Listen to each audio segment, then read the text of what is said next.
Welcome, everyone. Good night. Welcome to the video podcast, Lifestyle by Design. My guest tonight is Jenna Galbut, and tonight we will be talking about how she beat depression and through finding her purpose. So, Jenna, welcome. Hi. Ow! Thank you so much for having me. I'm so excited. Let's do it. I'm excited too. It's an honor to have you here with us tonight and to share your very exciting, inspiring, and empowering story. So welcome. Thank you. I'm really excited. You're upstate. I'm happy you're here. So you're upstate New York. How's the weather up there? It's freezing. It finally started snowing, so I'm actually kind of relieved for our Earth. So it's good. It's good. Yeah, it's a good thing. And they'll be coming this weekend, the snowstorm. I heard they upgraded it. Oh, really? You'll be prepared for that.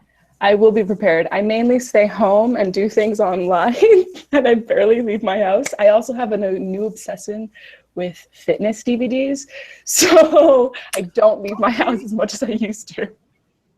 True story. Okay. Okay. Is that just in the cold or this freezing thing? It's like slow, but that's normal. This is okay. I think sometimes what happens when more people come on, the bandwidth, there's something that happens there, I was once told. But you know what? It's out and it's all good. You know, it's meant to be. It's all good. It's all good. I think, yeah. Actually, and on the YouTube video, it's probably going to be a lot smoother than what we're actually experiencing. I've seen that. Okay. Cool. So Jenna, tell me a bit about yourself.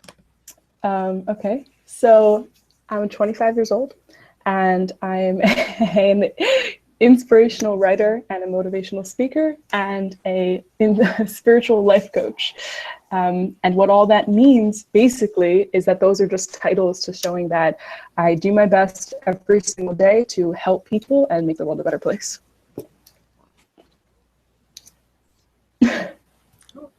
Okay. Yeah. So how I got there was a whole other story though. Tell us about it. All right. So I actually wanted to tell a story that I've never actually told publicly before. And it's my earliest memory. So it might explain a little bit of the depression and whatnot. So my earliest memory was this daydream and it was this vision, and it almost felt so real that it had to be a memory. And it was me standing in the center and I was surrounded by these beings, and in my vision they were my higher selves, or the lives I had all lived before and lives I would live again, and we were all there almost sort of like a council. And I was told then that I had a purpose and I had a mission, and that I chose to come into this world and be born into this life to fulfill that mission and do my purpose and live my mission. And when I came back from the memory, I didn't remember what the specific purpose was, but that memory of that scene was so real. And I believed in it so strongly that I told people about it. And those people were adults. And for a kid to be saying things like, you know, I'm here with a purpose and I'm here with a mission, and as soon as I complete it and fulfill it, I can go back home. And you know, I've come from somewhere and I came into this life to do this thing, and as soon as I'm done, I get to go back to the real thing. That doesn't really sound so okay. That sounds a little bit scary to adults who have been living in ideas and conceptions of life and death, and that sounds a little bit scary. So at a very young age, I was tested and was diagnosed with depression disorder, anxiety, ADD, ADHD, OCD, and dyslexia. Wow. Yeah. And while all those things were real and all those things were true, the depression was the one that really began to take hold. And it did for a couple reasons. So as you're told that you have depression and that you are depressed, there are so many ideas and attachments and stigmatizations that come along with that title. And so anyone that's diagnosed with depression isn't given the freedom or the choice to make it their own thing or to believe what they want to believe about it. You're told a crazy plethora of things of what that means and how sad you have to be. And what I now learn, which I'll get into later, but just really quickly, is that depression doesn't necessarily entail suffering. Depression is a signal. Depression often is just letting us know that we're not aligned or we're not living along with our true selves. And of course, as I was growing up more, there were other things that happened that brought me into more painful states of awareness. And some of those things were when I was 9 years old, I was bit by a dog and I was awake for the surgery and it was on my face. And so I watched the surgeon give me all of the stitches. And at one point I was crying and the surgeon said, "You can't cry. You have to keep your face steady or I can't do the surgery." And what I downloaded from that experience was that if I have an emotion, I'm not allowed to show it. And I internalized this idea that I might be a burden to someone and that if I cry, I might get in the way. And this began my dissociation. So I began to dissociate with myself. I began to use forms of escapism and numbing the things that I felt. And that led to addictions, like eating disorders at a really young age. And then, you know, other things happened. And I remember when I was 16, coming home every day, walking upstairs to my room, locking the door, collapsing onto the floor, hysterically crying, falling asleep, waking up and doing it all over again. And no one knew. And I was forced into therapy all this time. My parents obviously knew. The school sometimes even forced me into therapy, but none of my friends, no people really knew. And the thing is, I was suffering so much and I wasn't truly looking at what it might mean. And so I thought of this example today, which I'm really into, and I can't wait to share it with you. So here's the thing. Depression, for some reason, I think is seen, it's something that we hide, it's something that we don't talk about, and therefore it's so hard to heal and move through it. So let's say in the morning you wake up, you put on a shoe, and if you start walking out the door, you might, if there's something inside of the shoe, like a rock or a stick or whatever, you might feel pain. You might feel something sticking into you or something rubbing up against you. So the average person, most people, I would say, what are they going to do? They're going to take off their shoe, find the rock or the stick, take it out, throw it out, put back on their shoe and walk away. And that's it. That's it. That's what you do when you feel something that's hurting you. And for some reason, with depression, since it's this internal thing that we can't see, maybe that's the rationalization, I'm not sure. But with depression, for some reason, when we feel the pain, we don't look inside. We don't try to find it. We don't even try to remove it. We numb it, we ignore it, we try to pretend like it's not there. And that, if anything, is what makes it so much worse, because it rubs up against you for years and years and years. So we have to find the courage to find it, to look at it, and to do the work to remove it. And I know that I'm going on a rant here. I don't know how much time we have. No, you're good. You're good. Okay, yeah, perfect. And you're not ranting. So, thank you. So there's one other big theoretical thing that I think will reshape the way that we can heal from depression. So I think that the majority of the time we look at life as if it's a horizontal line. People think about, okay, this is the beginning, and well, for you guys it would be, this is the beginning, and you start living and you go and here's the ending. And oh, here's where I was born, that's my 10th birthday, that's when I went to college, oh, all these things, okay, and here's the end. And if someone is currently in depression and you ask them, okay, where are you and where's your depression? They would say, oh, on this horizontal line of life where I'm going, the trajectory of forward, it's right here. It's this rock, it's this wall, it's this thing right here. And if you then ask someone, okay, what do you do? The logical conclusion would be jump over it or go around it or somehow, you know, like it's a wall, so you have to get over it and then move on and keep walking. But life is a circle. Life is a cycle, just like the seasons, just like anything else, it's a cycle. And more than that, it's even a spiral. So it moves deeper and deeper. And so if we look at it like a circle, okay, if we then see it as a circle, and this is where the depression is, or this is where the suffering is, if you jump over it and you keep going on through life and, oh, I'm good now, everything's fine, I jumped over it, I numbed it, I escaped it, I forgot about it, it's not here, boom. You hit the same exact spot over and over and over again.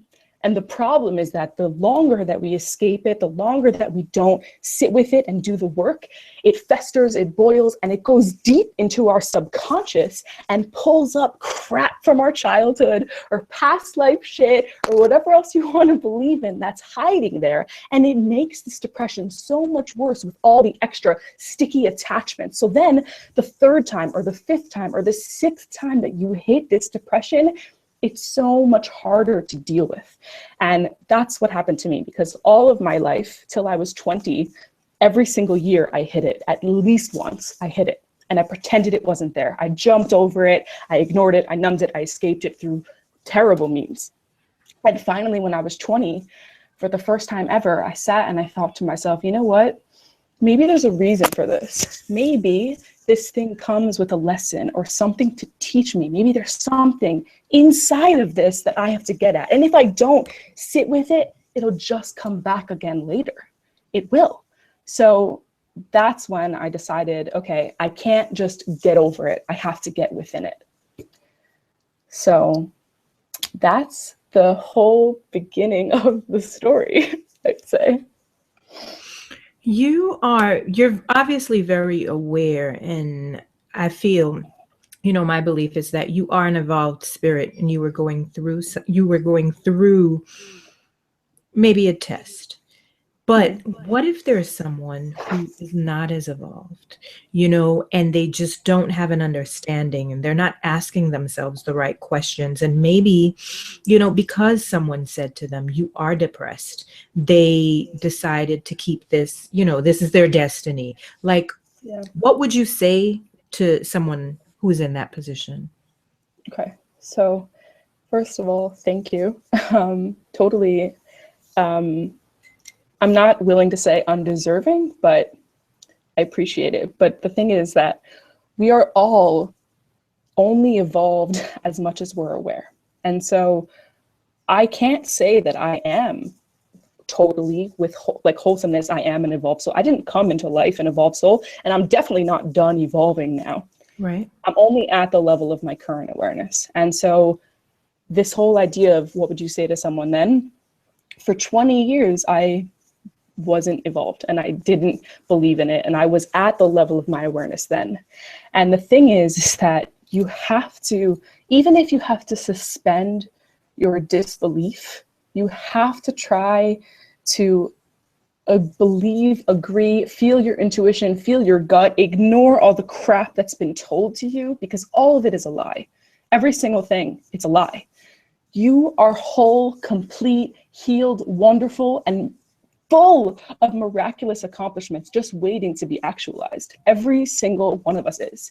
And it's hard because in this process of evolving or healing or growing, it's not that we're attaining anything different. We're not like forgetting who we are and becoming something else. The whole process is about removing the things that have been put onto us. So if you're watching this and you've been told that you're depressed, or you've been told that you're stuck and you feel depressed, I was there and I feel you, but I promise you, if you want to, you don't have to stay there.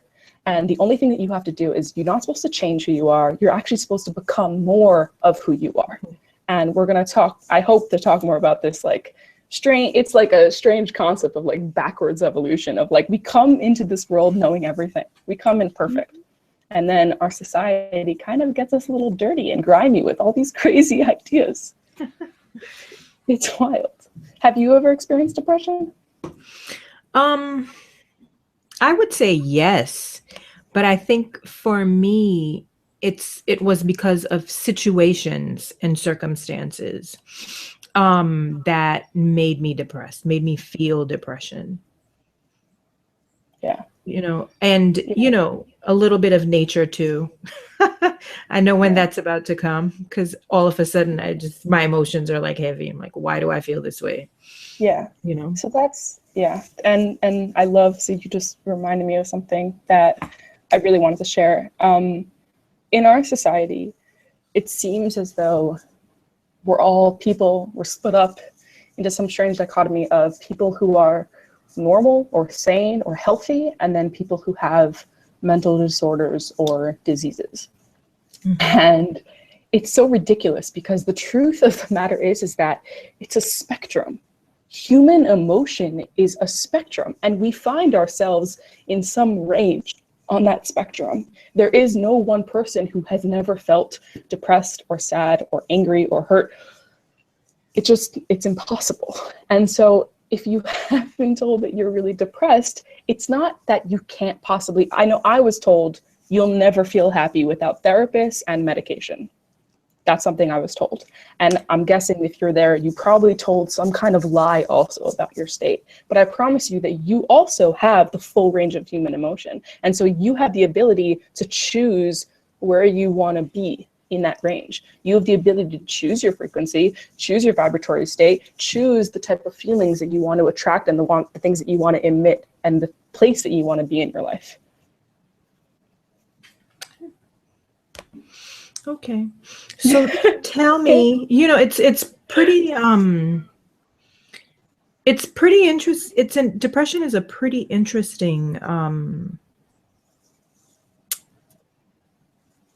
topic. That's the word I'm going to choose, because I do think, and I'm not an expert in this, and I don't want to say the wrong thing, I guess, but I think that some people, they use it really lightly. Yes. I've seen and I understand that there are real conditions, but I've also seen people who use it as an excuse. So that's why I'm like, it's a little touchy, and I don't understand it fully, but I think I've seen people where I think, you definitely say, okay, this person, might be using this a little bit too loosely, maybe to just, so, but I actually agree with you on a spiritual level, the language that you're talking there. I absolutely agree with that. But I hear on the human level, it's all human, but I really understand what you're saying too. And I think a lot of the times we can never truly gauge or understand someone's pain. And so no matter how someone describes it, we can't possibly understand truly exactly where they are. It's funny, in high school, I guess some of my deepest painful times where it was so debilitating and I was so suicidal that in every moment I considered how I could end my life, like every moment. And I was so deeply depressed, so hopeless, so feeling entirely empty. And if I were to be full with anything, it was full with only bad feelings. And even in the moments that I was happy, there was the dark looming voice of, haha, I'm gonna be back, and this isn't real, and enjoy it while it lasts.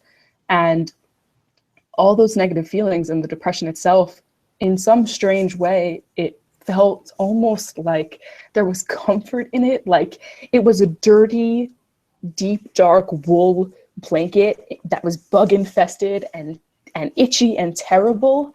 But for some reason, because I believed in nothing else, I took the blanket because I wanted to feel warm, because I knew at least what that felt. And the thing is, when I went to school for all my life, no one knew. I mean, in high school, I was student council president, model UN captain, being in every play, started the choir with a bunch of my friends, like on every sports team, laughing with everyone. I don't think anyone knew. And if anyone ever asked me, maybe there were times where I said, you know what, I'm not feeling so good today, I'm gonna go home. And maybe to somebody else, it seemed like maybe that was an excuse. And I do think that, there are some people out there that do use excuses. And it's hard because depression is one of those things where, like, when you are in the depressed stage, when you are in the depression and you hear people talking about it, at least in my experience, I remember being so like angry at people, you know, where I thought they were making the excuses, or I thought this person just doesn't understand it at all. And even my dad growing up for years, he would, and this is because he cared and it was scary for him. And I know that, and it was only from his love and care, but somewhat militaristically, he would say, you're fine, don't talk about it. You're fine, don't talk about it. You're not depressed, you're not depressed. And the truth is that while he was trying to help me, and while he was trying to not have his daughter be in so much pain, it was actually bringing me more pain. It was actually making me think that, you know, there was something wrong with me, and what was I going to do, and that I wasn't allowed to express myself. And the thing is, when we're not allowed to express ourselves, when we suppress ourselves in any way, it leads to more depression. And especially when it comes to purpose, since that's the other half of this conversation, when it comes to purpose, if you're not living your purpose, if let's say you have this dream, you have this desire, it is so strong in you and you know it, if you're held back from it, you're not going to feel good. You're just not. And depression sometimes is a clear signal telling us, you're not aligned with who you are. You're not aligned with your purpose. You're not aligned with your truest self. Sometimes it comes just to let us know, like, hey, you need to pay attention to this thing. So I'm going to stick around so you pay attention, you know? Okay. Good question. When you were younger and when you were a child and you were diagnosed with depression, did they put you on medication? So I hope my mom is watching this right now. My mom is so amazing, and I'm so blessed to be born to her, because she never believed in medication. It's not that she didn't believe in depression, and it's not that she didn't believe in the emotions, but she didn't think that it was a good idea to anesthetize me. I also was extremely creative and out there and like had a lot of energy and wanted to do things. And my mom was like, okay, like she just needs to run around more. Like she needs to dance. She needs to like sing. She needs to act. She needs to like not be forced to like sit in a table for 10 hours a day learning things that she doesn't give a crap about. And I think that so much of the time, these labels and diagnoses on children are so obscene, because I mean, it's almost like we've come up with these ideas for excuses of the natural state of children. And I also say, if you know anything about like the idea of like indigo children, I think that if in DSM-V4 there was an option of like indigo child to be diagnosed with, I would have been diagnosed with that. Or if there was a diagnosis of like existential thinker, like future philosopher, like it would have been that, you know? But anyway, so yeah, back to the point. I ramble. My mom was wonderful and didn't put me on medication. And while the medication might have helped me not be in so much pain in the moment, and I'm not,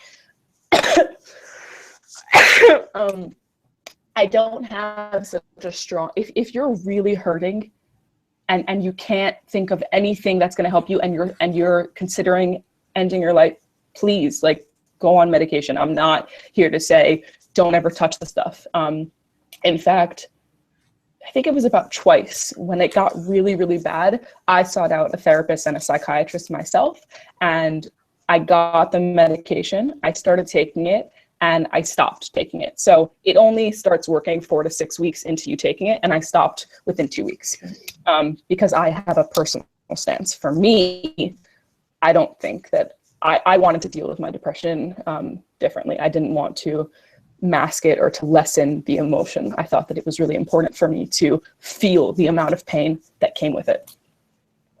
Okay. Yeah. Okay. So Jenna, tell me about what happened to you at the age of 20. At the age of 20 was a turning point for you. Yeah. Big turning point. Okay. So when I was 20, it was my sophomore year of Cornell University, and I was living in a quad. I was living with 3 other people, and I'm a super introvert. I need my space. I need my alone time. And I was living with 3 other people in a house of like 40 other girls. And it was a lot for me.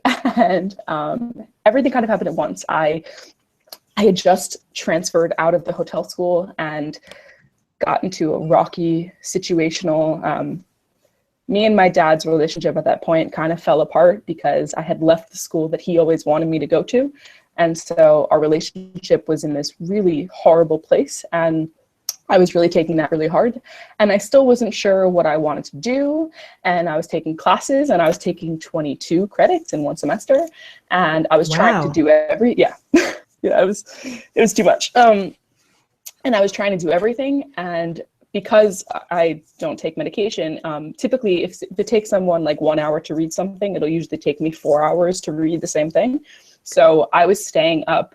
I was taking this really awesome neurology class, but there was so much reading for the textbook. And so I was staying up till like 5 a.m. every single night reading it.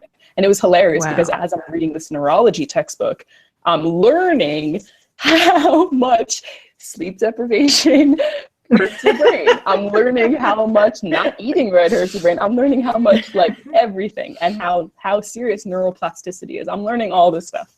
And it's not really going in so much that I'm and so I'm sleeping wrong, and depression comes back. And along with the depression itself comes all the actions and the thoughts that made the depression worse. So I'm going to pause this story for 1 second to get this across. So a lot of times people think that depression comes and then all this shit happens. Like you feel depressed or you get labeled with depression, and then what it's like is like, oh, you're sad and you can't get out of bed and you can't do work and you think bad thoughts and you're not good to yourself and you start not working out anymore and you don't eat and you don't go out into the sun. And that's it. That's your state of depression. And the truth is that while sometimes the diagnosis comes first, a lot of the times the actions come first and then the depression comes, or the depression comes, then the actions come, which bring the depression even deeper or make it even worse. So I was doing all the wrong things, and I was thinking horrible negative thoughts every single day, and I was digesting anything that came into my awareness, and I was absorbing so much terrible stuff. And I hit the lowest low I had ever been in my entire life.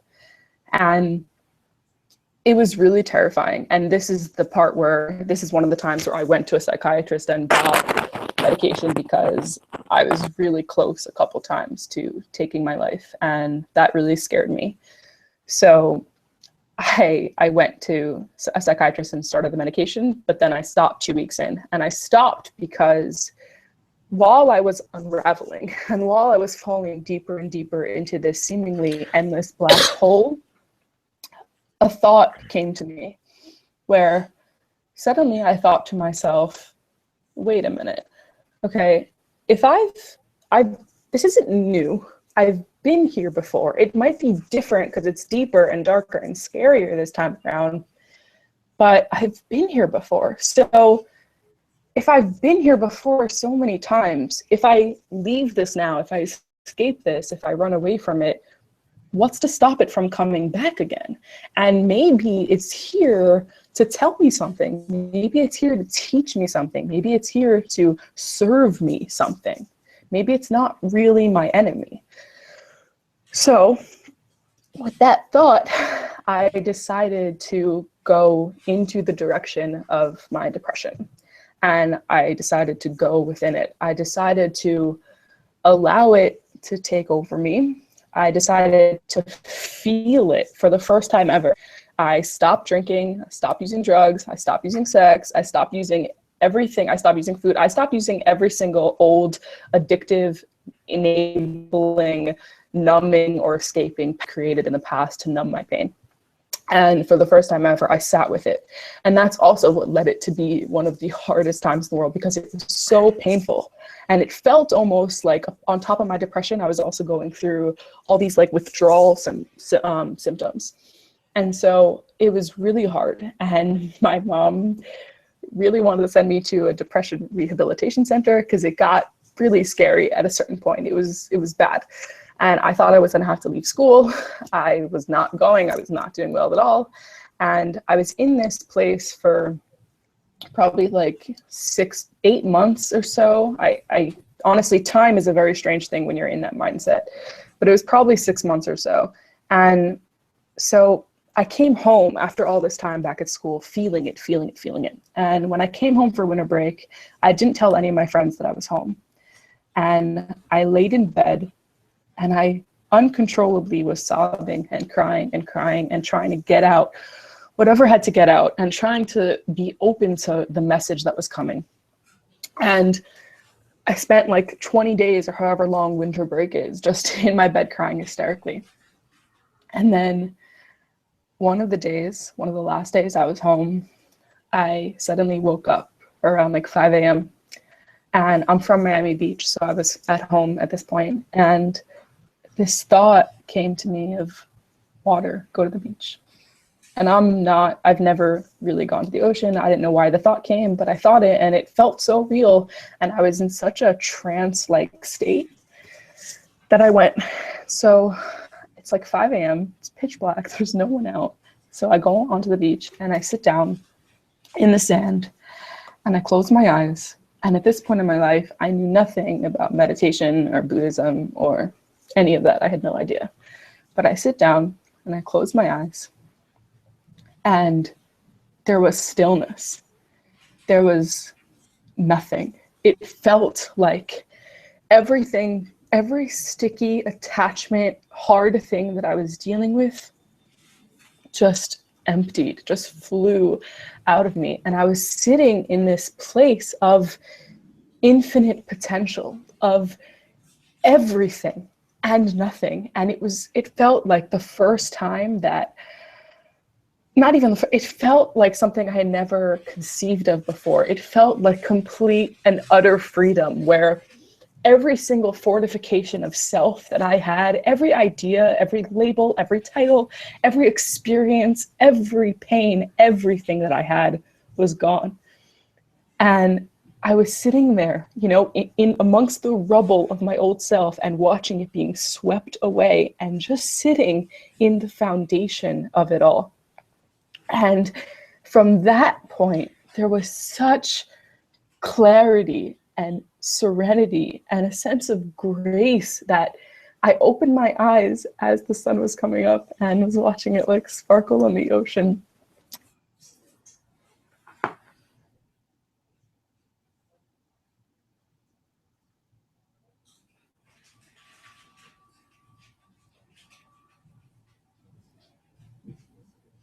I don't even understand what just happened, but whatever happened, it's gone. And now it's almost like it was a rebirth. And my old self was washed away into the ocean, as cheesy as that sounds. And I walked upstairs in this trance-like state about it. And I wrote a letter. I know this might sound morbid to some people, but I wrote a letter to be read at my funeral. And it's funny now with the things that I've learned, it was the representation of the manifestation of an ego death. I experienced this thing that I removed all the things that I was told I was in order to be free in the being that I am. And as I was writing this letter to be read, it was full of, don't be sad. I lived my full life. I completed my mission. I lived my purpose. I'm fulfilled. I'm happy. I'm still with you. It was all these like wonderful, beautiful ideas. And they were just like coming out of me. Like it was almost like channeling, like, I don't even know, like, wow. It must have been my highest self writing it, because from that point of awareness, I couldn't have been writing that. And from that point on, powerful. Life was different. Life was different. And I've done many steps since of levels of empowerment and adding strength. That's what happened when I was 20. Wow. Yeah.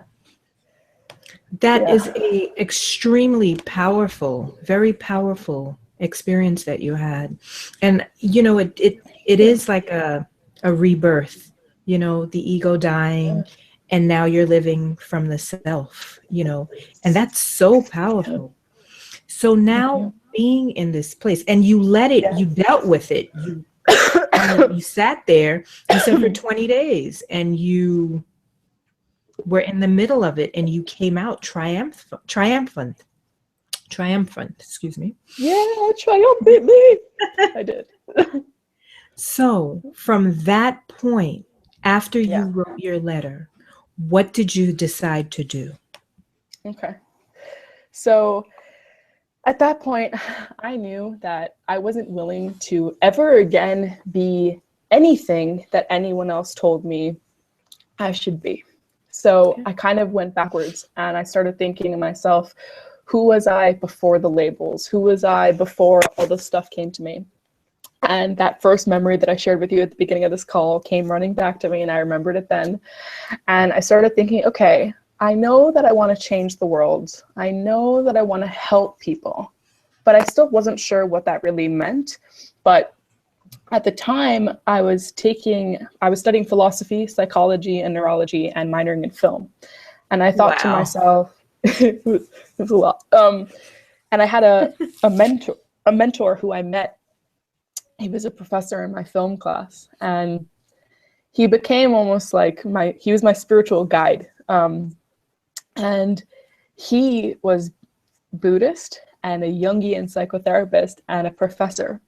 And I was so aligned with him, and I still wasn't sure what I wanted. But since I looked up to him so much, and he was the first person I had met in my entire life that felt like I see myself in this person, like that's a great life, that I adopted those beliefs. I adopted, okay, you know what? He helps people. He's spiritually aligned. He's a wonderful being. He feels really similar to me. Maybe I'm also supposed to be a professor and a psychotherapist. So for a while, that's what I thought. And that was the trajectory I was going on. And it was because I wasn't aware of what I'm aware of now. I didn't know, I never heard of the term life coaching. I never thought I could blog inspirational things. I never thought that I could just speak wonderful things and people would pay me for it. I never thought that this whole thing was a career. I just didn't know about it. And because of that, at the time, I was limited in my understanding because I was in such an institutionalized system where it says, oh, the options for career are, okay, you can be a lawyer or a doctor or a business person or own a hotel or do a restaurant or be a professor, or an artist. If you're really crazy and out of the box, you can be an artist or an actress. You're not really told about all the other stuff. And even if you wanted to come up with the other stuff, it's kind of almost like everyone in the system is like, no, don't look out there. No, stay inside. Yeah. And it's because in order to find your purpose, you have to leave the box. You have to exit the comfort zone and explore and figure out what you want outside of the things that people tell you want. And so it was a while till I figured out what I'm doing now. It took this whole thing. I'm 25 now. It's been a process. Like everything else, it's been a process. And this isn't even the ending. There's going to be more levels of it. But I have zero doubt that I'm living my purpose. I am living my purpose. And I know that every single day. And I know that because of how I feel. And this is a huge thing that I want to get on. So a lot of the times we determine if we're doing the right thing based on the external circumstances, based on what people are telling us and what society has deemed and standardized as successful, or how our finances look, or if we're in the pretty picture that we all idealize and we're told as children about the fairy tales and the whole thing. So a lot of the time, that's what we're told is available to us, or that's you living your purpose, is living according to this picture. And the truth is that if you really want to know, you have to go inwards and you have to feel it. You have to get aligned, and I can be more clear about this, but there's a bunch of things that you can do. And overall, your feelings are the signals letting you know if you're on track. So this is kind of like, okay, everything's coming together. Oh, okay, so depression is a signal that we're not living our purpose and that we're not on track. And when we do feel good and we do feel aligned, it's a signal also telling us you're doing good, you're doing good. And that's a crazy, to try to shift even from, you know, needing the validation and identification from other people and knowing, okay, I'm on the right path, I'm doing good, and switching to getting your internal clock really working, your internal compass strong. It's a big step, but it's so, so important. So important. Do you remember that process for you at all? What was it like? I think for me, I kind of grew up religiously. So I want to say I was kind of, I wasn't forced. I was put in that environment to kind of like look and, and I don't know, I think there was this college, I think spiritually it was just time for me to move to the next level. And I started searching, I started reading, and I started really getting into Eastern philosophy, which my aunt who reared me would probably rolling in her grave, you know, because things that I found myself drawn to, I was told as a child was like horrible and blasphemy and, you know, those things. But I was drawn to it and I accepted it. And, you know, and I was forced to look internally. And I'll share with you this. I remember reading Jung and Memories, Memoirs, and Reflections. Memories, Dreams, Reflections. I remember shutting that book because he questioned, you know, Christianity. And I think his father was a pastor or something, and he would question. And I was like, oh, blasphemy. You know, and he shut the book because I could hear somebody saying, you can't, you know, but like, I think 2 months later, I went back. I was curious, you know, and forced me, I think it was then, like forced me to start asking and going within. And I read a lot of Krishnamurti. Do you know who Krishnamurti is? I don't. Okay. I would love to. His name is Krishnamurti. He's another person that it was just like, whoa, like you listen to him and just my background, it was like, oh my God, you know, like I shouldn't be reading this. I should be listening to him. But there was a side of me that was like, yes, you know, you embrace this and you listen to it and you ask questions. And actually, you should be asking questions because some of the stuff just doesn't make sense that we're being told. And, you know, so I somehow came up with certain, you know, concepts and processes in my head of how I would explore things. And I just, I was going in that direction. I found peace in, you know, paying attention to my breath.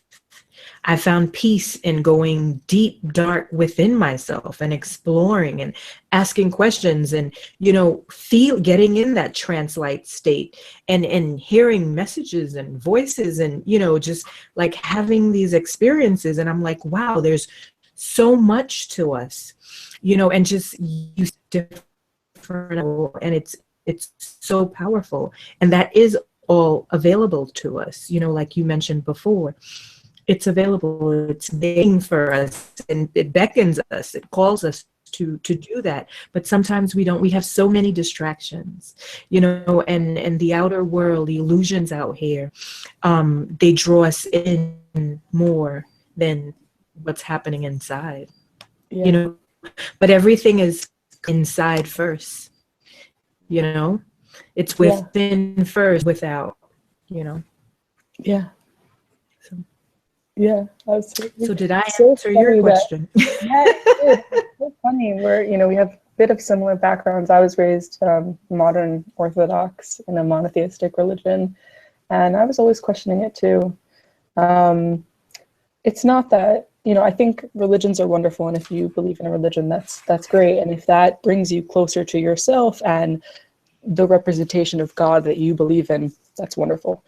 But it's hard because in a lot of religions, there is no room for questioning. There is no room for finding out who you are and determining what's right for you. You know, you're given a list of laws and you're typically not explained the like deep mysticism behind it, especially not at a young age, right? You're just told like, oh, you got to keep that. You got to believe in that.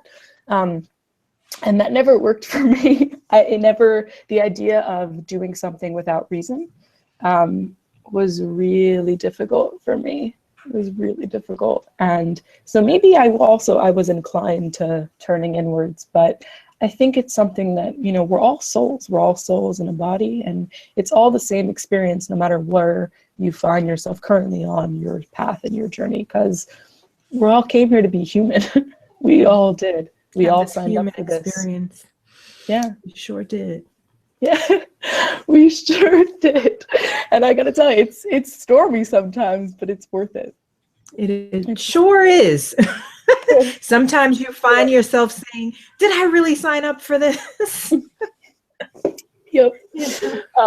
Yeah. And the truth is that when you do find your purpose, you are able to, everything kind of falls into a level of solace. You're able to feel comfortable in the discomfort. And so for any of you that are looking for your purpose, I have a few ideas, and they're like key small little steps, and there's so much more to them, but we don't have a lot of time. So I'm just gonna say them really quickly. And we've said tons of them, but I just want to make sure to give this to you in case you came here looking for this. So steps to find your purpose. One of the things, the easiest thing to do is to get clear. And we've talked about this before. It's a matter of releasing the blocks, releasing the things that hold you back, getting clear on who you really are. And the next step, which is really similar, is what I'm going to call remove the branding. And this idea is like, okay, so we come into society and let's like think about how this world works, right? We get into our car, and if we drive down the highway, we are told as we drive, you know, by the billboards and stuff, like, okay, like that's what a vacation home looks like that's a beautiful woman, like that's a fancy watch that you want, like these are all the things and go get them, and like blah blah. And so every single day, since we're living in a consumeristic society, we are branded with ideas and stigmatizations of who we should be and who we shouldn't be. Yeah. And a huge part of becoming your true self is removing the brandings, removing the labels, removing the stuff. So remove the branding. And so if you're afraid of letting go of the stuff that keeps you, I'll promise you this: the universe doesn't like empty space. So if you remove something that isn't really good for you anyways, something else will come in and fill it. That's how it works. And if you take that time and you get clear and you remove the things that aren't with you and you align with your higher self or with your beliefs and who you want to be, the things that will come in are things that are also aligned with that same idea. There are things that will benefit you. There are things that are going to help you along the process of finding your real purpose. And the other thing about purpose is like, people, I have other steps also, but little tangent. So the other thing about purpose is people think that, and not everyone, but some people think that their purpose lies in their career, that their purpose means what you do and what you write down on a sheet of paper as your profession. And I'll use myself as an example. Yeah, I'm a life coach now, and I'm a speaker, and I'm a writer, and I do these things, and I'm a guide, whatever you want to call it, okay? By no means are those things fulfilling my purpose. What's fulfilling my purpose is every single moment that I'm aligned with my true self and I'm helping someone. Every single moment that I'm able to sit with someone and bring more light and more love into their lives, I'm doing my purpose. I'm living it. It doesn't matter what the label of the career is. And the other thing is like someone's purpose doesn't have to be this like crazy big grand thing. Our purpose might be smiling at the stranger next to us every single day. Our purpose might be giving people flowers. And so if you own a flower shop, you're living your purpose. Our purpose might not be being CEO of something, but it might be doing charitable work. And so if you're going to be the CEO to do the charity, then you are living the purpose. And so that's the thing. And so don't look for the titles or the labels, but search for the feeling, search for the thing that feels aligned. And do that. And the other thing, so here's another step, and this is about tracking, and it's about looking for synchronicities, which is also a term from Carl Jung. He popularized this term. So synchronicities are things that the average typical person or whatever would kind of rub off and say, oh, that's a coincidence. So a synchronicity is this. If I'm walking down the street and, you know, I'm in the search for my purpose, and I'm walking down the street and I'm feeling good vibes, I'm feeling myself, I'm aligned with my higher self, and I'm walking and I see a magazine that has a boat on it. Okay, it registers in my subconscious, nothing, okay, so I saw a boat. Then you go to work, and at work, one of your colleagues that you don't really talk to ever comes in and says, hey man, I just read about this great company, this organization that is in the Mediterranean that teaches educated kids and brings them on boats all around the Mediterranean. It's a wonderful organization that does great things for children. And you think that, and you're like, okay, that's interesting. And you're still like, okay, like maybe that's a synchronicity. I don't know. And then you go home and then you get onto Facebook, and the first thing that pops onto your Facebook is an ad for this organization, you know? And that's a tracking event. That's a moment of synchronicity where you can't argue with that. That's like, okay, thank you, higher self. Like, thank you, purpose, for being so obvious and so clear that that's it. And sometimes it even comes where like you're feeling something and you're like, maybe I need to move. And as you're driving, a truck that says, the best oranges are from Florida, or like mountains of California, like go with it. It's a sign. Every single thing is a sign. So track the synchronicities, because I promise you they're around you. You are surrounded by them. And if you start tracking them and you're in alignment with your feelings, and this feels good, that feels good, bring in those things that feel good and sit with them and think, okay, here, my purpose is in this, it's coming. And so the last thing, if you think that you found what the purpose might be, the last step to like know if that's it is this. And it's also a feeling thing. So bring it into your body, feel it. And when you think about it, when you feel it, ask yourself this: do I feel expanded? Is this feeling expansive? Does it feel like I'm going to grow from this and the world's going to be better and this is amazing? Does it feel expansive? Or when you think about it, does it feel kind of contracting or constricting and you're kind of like, I don't know, this might not be it? That's easiest way to tell. Really, really simple. That's the easiest way to tell. So let's think what they were. So 1 is getting clear, 2 is removing the branding, 3 is getting aligned, 4 is tracking, looking for the synchronicities, and then the last is expansion versus contracting. So those are some really key steps to finding your purpose. And yeah, I wish you well. It's a really fun lesson. It's fun.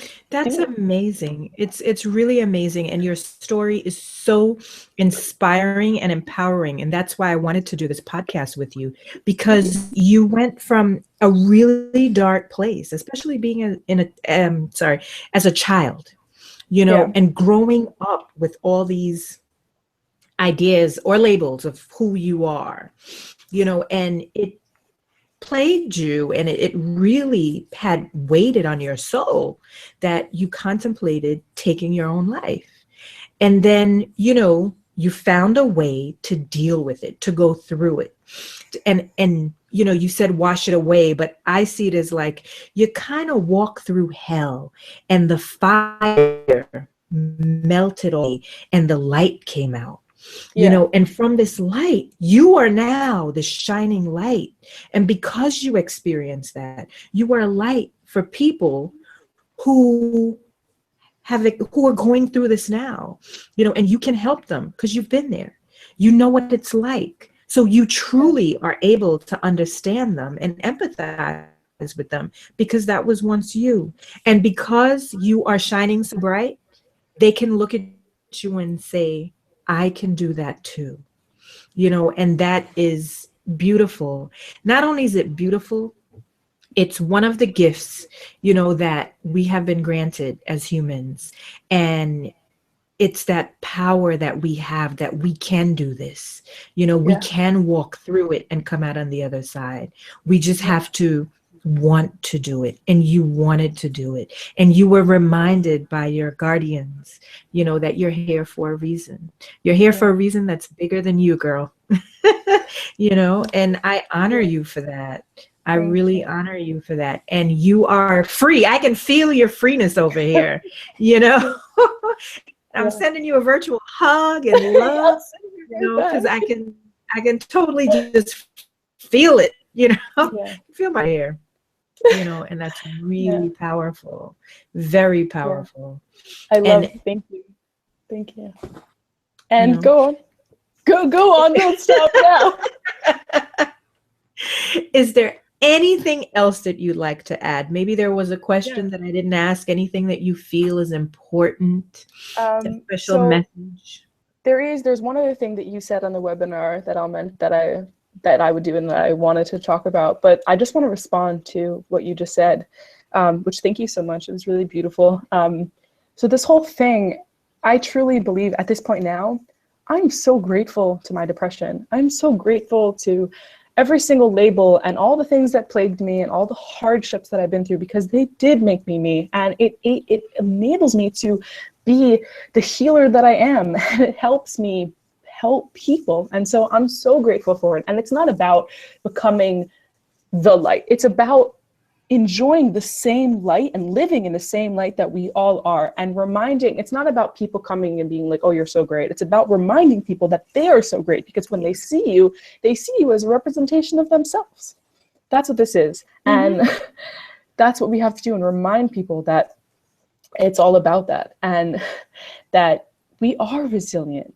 It's about choice. It's about not listening to the lies, not listening to that dark voice that tells you that you're not enough, or that you're not worthy, and that you can't be happy. It's a lie. Believe me, I believed it for 20 years of my life, and it's a lie. I promise you, on the other side is so much love, so much strength, and you just need the courage and the will to believe in it. So that's it, I guess. Okay.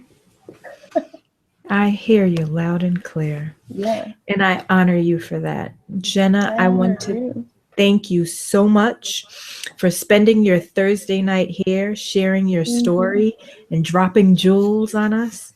And if someone is listening that would like to reach you and possibly have a session with you, how can they reach you? Sure. So if you can find me on all social media platforms at jennagalbut.com. It's like a girl, like a gal with a butt, Galbut, JENNAGALBUT, Jenna Galbut. And you can find me on my website, jennagalbut.com. And you can email me at jenna@jennagalbut.com. And there's a question for you, actually. Sure. What's up? Do you speak at any event? Do I speak at any events? Yeah. Is that the Yes. So currently on my calendar, the next speaking event that I have is in the summertime, and it's in Toronto as of right now. Wow. Yeah, it's going to be awesome. I'm really excited about it. But as of right now, I've cleared myself a little bit because I'm working on a book right now, so I'm kind of taking these next couple months to work on that. But if you follow me on social media, and if you go onto my website and you join the email list, I will definitely let you know if I'm speaking and where it is. Or you can even message me and be like, hey, come here, and I'll make it happen. I'll find someone in your area and we'll start something, Okay. Are there any other questions? This is fun. I like that it's live. Ronald, that's my mom. That's your mom. She says, thank you for the wonderful words of wisdom, wonderful words of inspiration. Oh, she's so cute. I love her. Even my mom, we used to have a good relationship at all. It took a long time for us to have a good relationship, and now she's one of my greatest friends, and I honor her, and I love our relationship so much. Oh, wow. That's beautiful. And my dad too. I love my dad, and we have a great relationship now. Okay. There's thanks for sharing. Oh, thank you. How did you know exactly when you found your passion? What was the moment? Oh, I know. Okay. So I would probably say, so my passion was always helping people and doing artistic or creative means of like spreading a good message. That was always my passion. But the moment that it hit me like, holy shit, I can make my passion my career. Is that kind of the question that they're going for? Like, what was your when did the purpose click? That moment.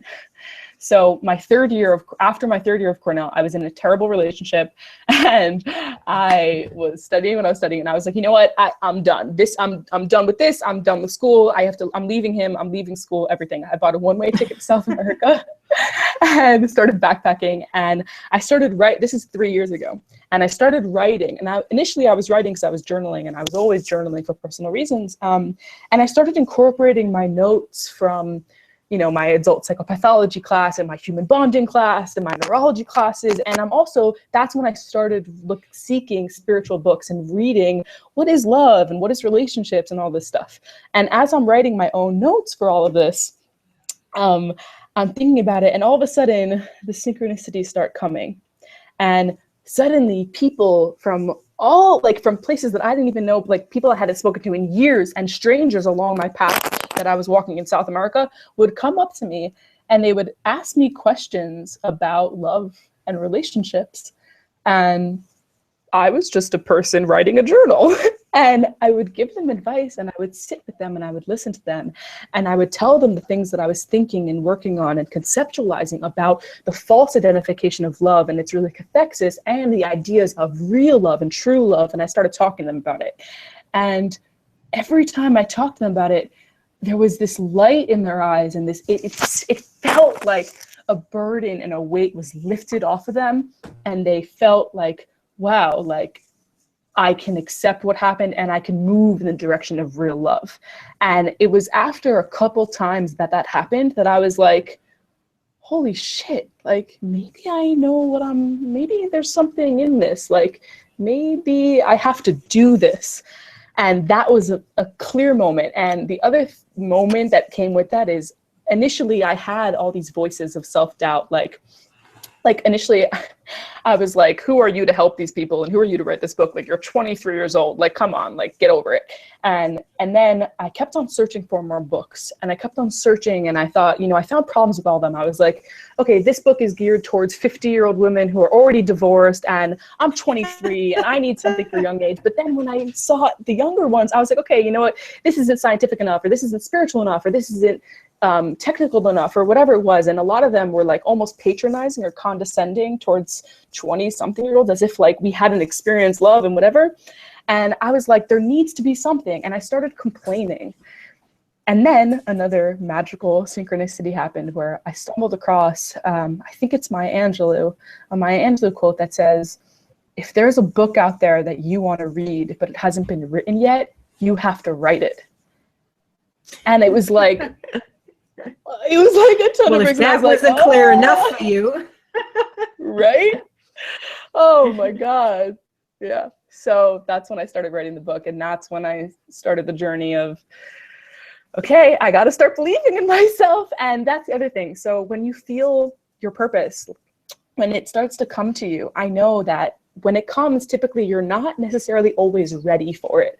And sometimes you might have the doubts or the insecurities or the fears. And sometimes even you might have a sense of perfectionism, at least that's what I always had. Like, if I have to do this, it has to be perfect. But perfection is the enemy of completion. And all these self-doubts and worries and whatever, they're also all lies. And so when you feel that moment of purpose of, holy shit, this might be it, you have to take action immediately.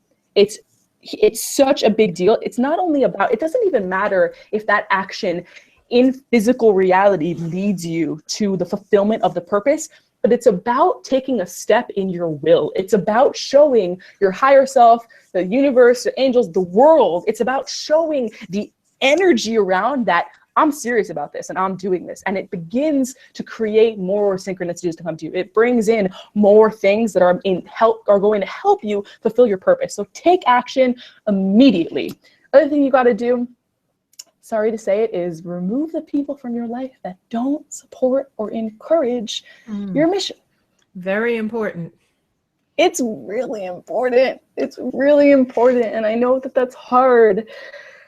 But it's so, so, so, so important. I've lost a lot of friends along this mission for many reasons, but more and more it was because I would believe in this so strongly. And when I would talk about it, they didn't like it. And not only did they personally not like it, but they spoke out against it and said to me, Wow. I don't think you should, like, why are you becoming vegan and celibate and doing yoga every day and meditating? Like, you know, but I knew that it was part of my calling. And so you got to start clearing it out. And it's the same story as before. When you clear out what isn't working in your life and you clear it and you remain comfortable in that space, something else will come and fill it. So the people that are going to support and encourage you will enter your life. I promise. Okay. I have a couple more questions here. Ooh. If you could sit down with one person, one-on-one, if you could sit down with anyone, Dead or alive? One-on-one, dead or alive, who would it be and why? Dead or alive? Dead or alive. Dead or alive? Mm-hmm. Oh my God. This is the most amazing question in the world. I don't know who can you tell me who the name is? I want to say their name. Who is it? Mike. Mike. Dude, I love you. I love it. Or maybe Mike's a girl. I don't know, but I love you, Mike. No, Mike. This Mike is actually my boyfriend. Oh, hey, Mike, what's up?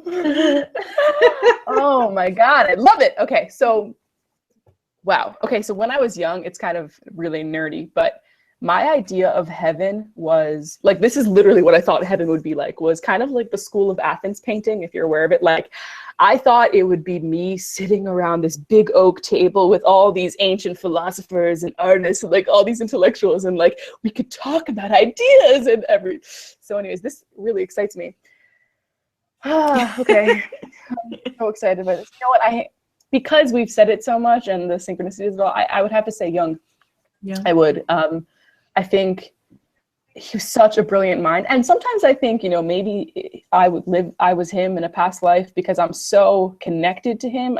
When I read Memories, Dreams, and Reflections, oh my God, it was like crazy stuff was happening as I was reading it, like crazy miraculous. It was, so I gotta say Carl Jung. Who would yours be? Yeah. Me? Yeah. Who would it be? Probably Nelson Mandela. I actually am a little bit upset with myself that I never trekked down to South Africa while he was still alive. You know, I remember being in 4th grade, and I learned about him when I was in 4th grade, and my teacher had us write letters to the Prime Minister, Peter Botha, of South Africa, demanding his freedom. You know, and I followed him from there, and I think I read his autobiography at the time, that he wrote.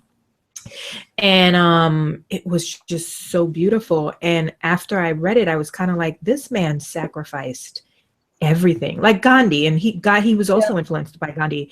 You know, these beings, I think that they're very evolved beings, and they sacrifice everything it's not for them, you know, it's for the greater good.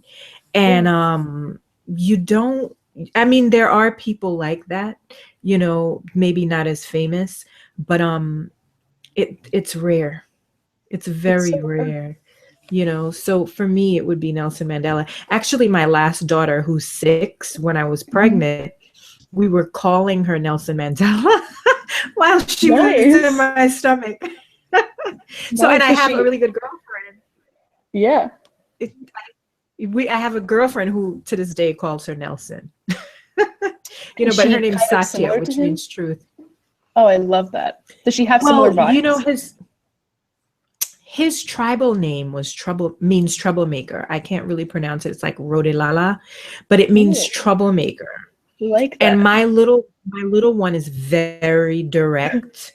And, you know, like one of the things that I admire about her is and kids have a way of being direct, but she has this way of like, if if it doesn't make sense, or she'll question you back and she'll go like, why, you know, and then you'll tell her something and she'll be like, but I don't understand why, you know.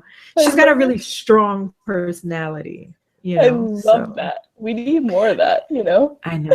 I remember a few years before, like I think it was 2 years before Nelson Mandela died, company in Harlem that was in the same building as Bill Clinton. And Bill Clinton was actually, Nelson was here in the United States, and he was throwing an event that was a fundraiser for his Nelson Mandela's not-for-profit in Africa for families with AIDS or people with AIDS in South Africa.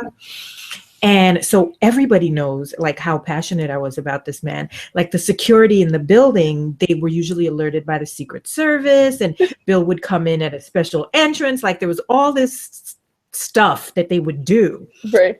And everybody knew that when Nelson came in, Margaret was going to be there. Like, I mean, security was on. And he actually ended up not coming because he was sick that night. But one of the guys, and I don't even know if I should be saying this on air, but he actually got me. He actually got me. I won't say his name, but they were giving out these things. They were actually selling bracelets to raise the money. And the bracelets came in different metals like copper, silver, I mean, even up to platinum. And there was a number attached. So he got me like one of the little baggies that they give, I guess. He was like, I'm sorry you didn't get to see him, but I saved this for you. Wow. So everyone really knew. So yeah. Oh yeah. Like, I mean, I told Mike, I said, look, I'm going to leave you for him. Like if he leaves his wife and he says, yes, Margaret, you're gone. And Mike knows that. And, you know, my cousin, I have a cousin who's a famous jazz pianist. And he met Nelson in South Africa, and he took a picture with him, and he showed me the picture. And I'm like, this looks like a cardboard cutout, because like he's standing over Nelson, sitting in a chair. Nelson, and he said to me, you know, Nelson was not that smiley with men, but if a woman or children walked into the room, totally different personality, you know, but for the men, he was very like, you know, stern and not really friendly. It's like, wow. So there, that's the answer to my question. Nelson I like Mandela. that. I think my second one, which you and I both might agree with, is probably Buddha. Although I can imagine it being kind of boring. I think that he'd probably just sit in silence and not say a thing and just like touch the earth. Pull out a flower. You know? Yeah, hold the lotus flower. Yeah. That's it. I love that story. That's one of my favorite stories. There were like hundreds of thousands of people all surrounded waiting to listen to a Buddha lecture. And he sits there and he picks up a lotus flower and he just holds it and looks at it for like 4 hours and says nothing. And that was the whole lecture. That was it. There's an idea behind that. That's the open secret, right? Did you hear about that? The open secret? I've heard about it. I don't know. It's actually really when my mentor passed away. It was a couple months ago, and he had first told me that story, and I was getting a Reiki session at the time, and I knew that he was on his way out, but we didn't know what day, we didn't know when, and I was on a journey. And I had this image of one single white lotus flower, and it blossomed, and then the petals kind of flew away, and I just knew. I thought it was him, you know. I knew that he went, and then as soon as I left, I turned on my phone. So as soon as I left, I checked my phone, and his wife had texted me at that exact same time, letting me know that he just passed. The exact time that I had that image is when he went. So I don't know everything about, but I have no doubt that the symbolism behind the lotus flower, there's some magic there. Letting you know. Yeah. Was there another question? I don't know. Yeah. The other question was, who are some of the people that you look up to? How timely. Oh my God. So many people. Okay. So honestly, I look up to a lot of people, both currently in our world and not in our world. If you can tell by I have a lot of books. I love ideas. Oh, and then also this is my wall. Can you see that? I don't know. I can totally see your wall. You can see that. I have a lot of like quotes. So like I live with these people and these ideas because I don't think that people are these separate beings. I think that it's all energy. And so the people that we connect with, we have to hold those connections and stay aligned in the same resonancy and learn from them.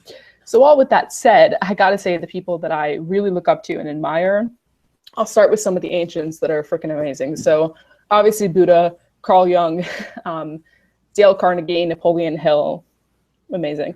Trying to think other ones dead. Okay, let's talk about alive. Alive, I can go on and on and on. Oh, Wayne Dyer, who just recently passed. I gotta say, living, Louise Hay, to me, is such an incredible role model.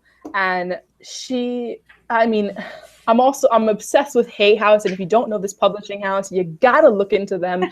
They publish some of the greatest books, some of the greatest spiritual books of our age. And along with that, also, oh my God, I'm so in love with all these people. Marie Forleo, I pray, I'm praying that you're watching this. I know you're not, but I'm so in love with you.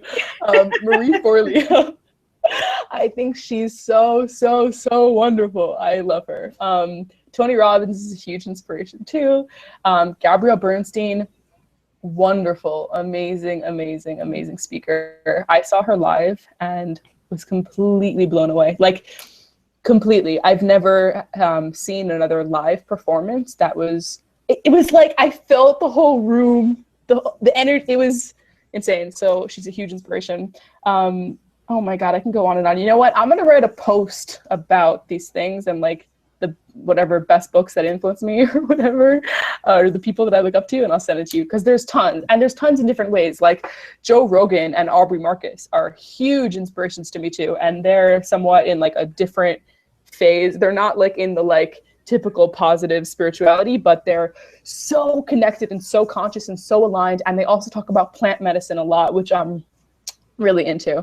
And there's so many people out there, and so these are just some of my inspirations, but there's so many, and they're so available to us, like on Facebook and social media.